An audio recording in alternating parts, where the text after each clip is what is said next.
তৈরি করার সঙ্গে সঙ্গে মাত্র কয়েক সেকেন্ডের মধ্যে হাঁড়ি থেকে পুরোটা হাপিস হয়ে গেল। ছানার জিলিপি বলে কথা বলুন। তাহলে এক্ষুনি এই অমৃতটা ঠিক এইভাবে আপনারাও বাড়িতে বানিয়ে ফেলুন। দুধের ছানা আপনারা ভিনেগার, টক দই, লেবু, ছানা কাটা পাউডার যে কোনো একটা কিছু দিয়ে কেটে সুতির কাপড় দিয়ে ছেঁকে নিন। ছানাটাকে জল দিয়ে ধুয়ে আধা ঘন্টা ঝুলিয়ে রাখবেন। তারপরে এইভাবে হাতের তালুর সাহায্যে মিহি করে নেবেন। এইবার ছানার মধ্যে একটু খাবার সোডা, 1 চামচ কর্নফ্লোর এবং 1 চামচ ময়দা দিয়ে দেবো। খাবার সোডার মধ্যে একটুখানি জল দিয়ে সবকিছু একসাথে খুব ভালো করে মেখে নেব। এবার একটুখানি এই ছানা নিয়ে হাতের মধ্যে প্রথমে গোল করব, তারপরে ঠিক এইভাবে একটা লম্বা শেপ করব, তারপরে এইভাবে চাকার মতো ঘুরিয়ে দেব।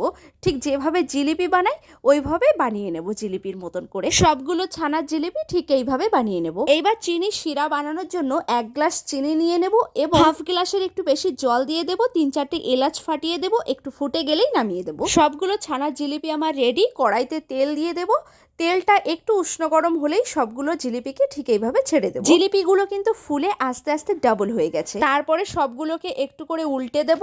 খুব বেশি কালো করে ভাজার দরকার নেই, একটু লাল লাল হয়ে আসলেই চিনি শিরার মধ্যে সবগুলো জিলিপিকে দিয়ে দেব। ছানার জিলিপিগুলোকে চিনি শিরার মধ্যে দেওয়ার 10 মিনিটের মধ্যেই দেখবেন সমস্ত জিলিপিগুলো শিরাটাকে চুষে নিয়েছে আর ঠিক এইরকম রসালো হয়ে গেছে। যদি আপনাদের হাতে সময় থাকে তাহলে 2 ঘন্টা অপেক্ষা করবেন, তাহলে দেখবেন জিলিপিটা ভিজে একেবারে রসালো তুলতুলে হয়ে গেছে। আমি বানানোর সাথে সাথেই সবাই হাঁড়ির উপর হামলে পড়েছে। আর হ্যাঁ, যদি আমার রেসিপিটা ভালো লাগে তাহলে সাবস্ক্রাইব করতে ভুলবেন না।